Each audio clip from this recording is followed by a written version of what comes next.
What's up, guys? Synthetic Division here. Today's video, it's a sad day. Today we're going to talk about the Bitaxe Hex 703 and the problem that I just had. If you follow me over at X or even here on Facebook in my comments or in my community posts, I posted a picture of this and said it's dead. Well, it is dead. It's not powering up at all. It's a goner. My first knee-jerk instinct was to send it off and just get it repaired. But, and again, thanks at Nikos at Mullen Lob Holdings, said, hey, dude, diag it yourself. See if you can figure out what's wrong with it. And he's right. If I want to have a better understanding of this technology, this is what I need to do. So let's get down to what happened. So 2 days ago, I came home from work and I noticed I opened up my Hashwatcher app and my Hashboard app. I checked both. I think it's great to have multiple options. I checked the app and I noticed that this one was offline. So I go into the mining room, and the first thing I see is just this fan just twitching. Didn't see the power supply because I could not see it. And then I get up on a stool and I notice the power supply is off. And I said, uh-oh, did I lose another Meanwell? Well, not this time. So I can't trash the Meanwell. The Meanwell's fine. So I bring it all into my working area and I set it up on my bench here and I test the voltage on my power supply. And if you don't know how to do that, it's pretty straightforward. Let me just show you real quick. If you're working with these miners regularly, I recommend having a meter. If I had a link for this one, I'd send it to you. Check for 12 volts. Positive, negative, positive. Okay? Pretty straightforward. 12.13 volts. We're okay.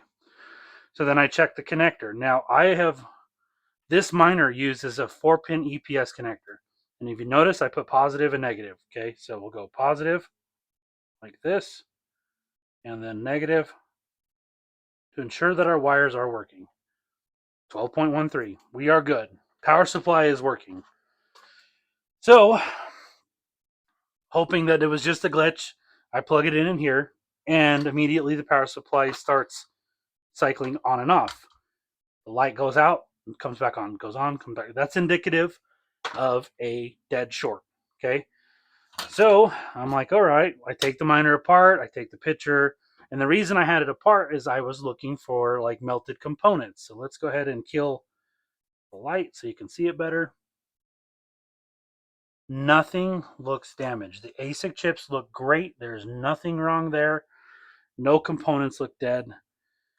And I'm like, well, what the heck?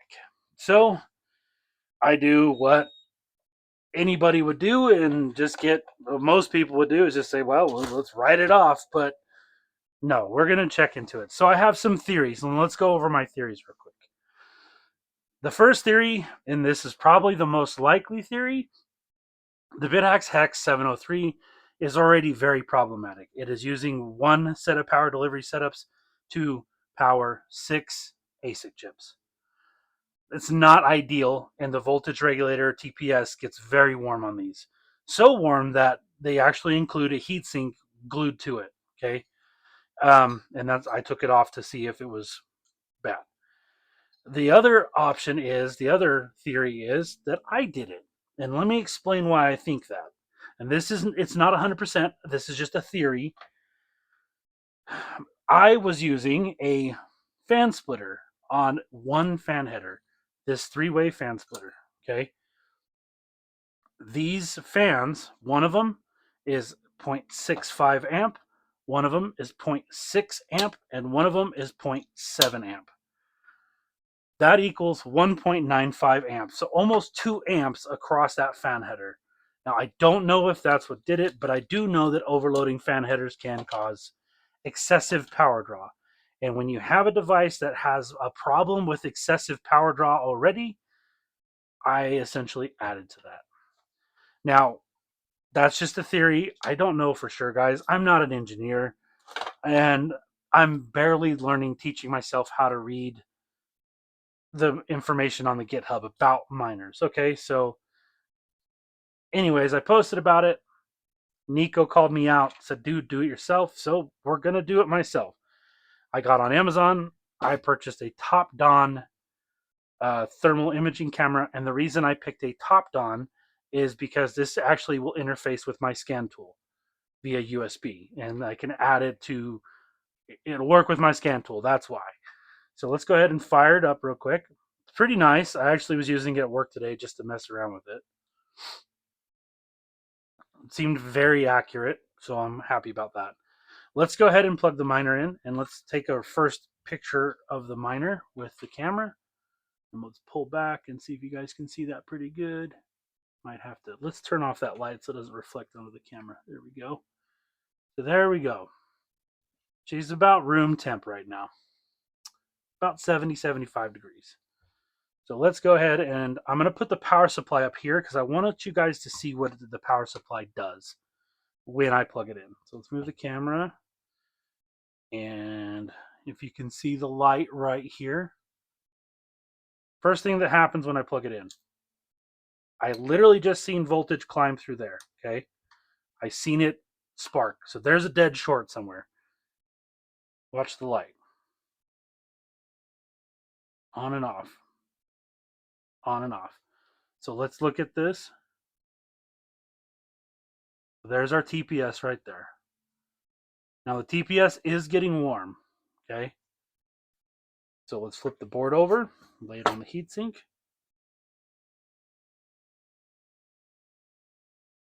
So half of the ASICs are trying to turn on. You can see them pulsing.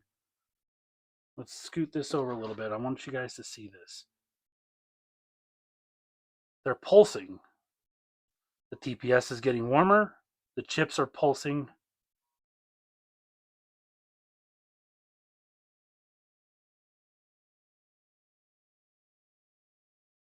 Interesting. So I thought for sure it was a complete. It is. It is a complete dead short, but it's pulsing the chips, and I can feel that they're getting warmer. So this side of ASICs are working. This side is not. It's interesting. It kind of threw me off guard. So the side with the TPS is actually working. The side with the TPS, the not away from the TPS on this side here is not. But now you know what a dead short looks like, and I think it's important, at least for me, as learning as I am, that's important to know. So, guys, what do you think? Do you think overloading the fans did that, or do you think it's a 703 problems? I'm going to start the 703 club. I swear, I think it's hilarious. There's a lot of guys that really like the 703. It's kind of interesting. Um, so that brings us to the next step. Where do we go from here? Do we try to fix it ourselves? No. Let's be really realistic here. I'm going to be straight with you guys. I am 43 years old. I have been a mechanic for 20 years, a tow truck driver for 5. My hands are no shape to solder anything like this. As bad as that sounds, it's just true. It's reality. I drink too much coffee. I use too much nicotine. There's no way I am going to be able to desolder this right here, without blowing everything off the board. So that leads us to, okay, let's find repair. Hit the old Google interwebs, started firing off where I could find repairs. There is one place in mid Idaho. I live in southern Idaho. Now, that one place is over 250 miles away from me. That's just not reasonable. Gas is almost $5 a gallon here now. It makes no sense for me to drive all the way there. Cost of fuel is just too high. These are about $160 online if I want to replace it. There is some repair places, and I've talked to a few folks. There's one in Canada. There's a couple in the EU, and there's one in the United States that I talked to, and that is IX Tech. Now, they all do the same thing relatively, for the most part. They all charge a diagnostics fee, which, being a mechanic, I am totally okay with that. I understand the diagnostics fee. I know people, it's a little bit of a hot take and people get upset about it, but you don't go to the doctor's office for free. You pay for the visit. You don't get your HVAC stuff worked on. You pay for the visit. You don't go to a mechanic and get it for free. You pay for the visit. If this goes to the doctor's office, it's going to get paid for its visit. The diag fee is totally understandable. IX Tech charges a $25 diag fee. So I guess the question is it worth sending to them? Well, for me, yeah. I I built this. I worked on this a lot for the content, and I did some crazy mods, and I actually like the idea of a 6-chip miner. I would like to see a future version of this that is 6 BM1370s. I think that would be freaking awesome. But for the love of God, if someone designs it, put better power delivery system on it.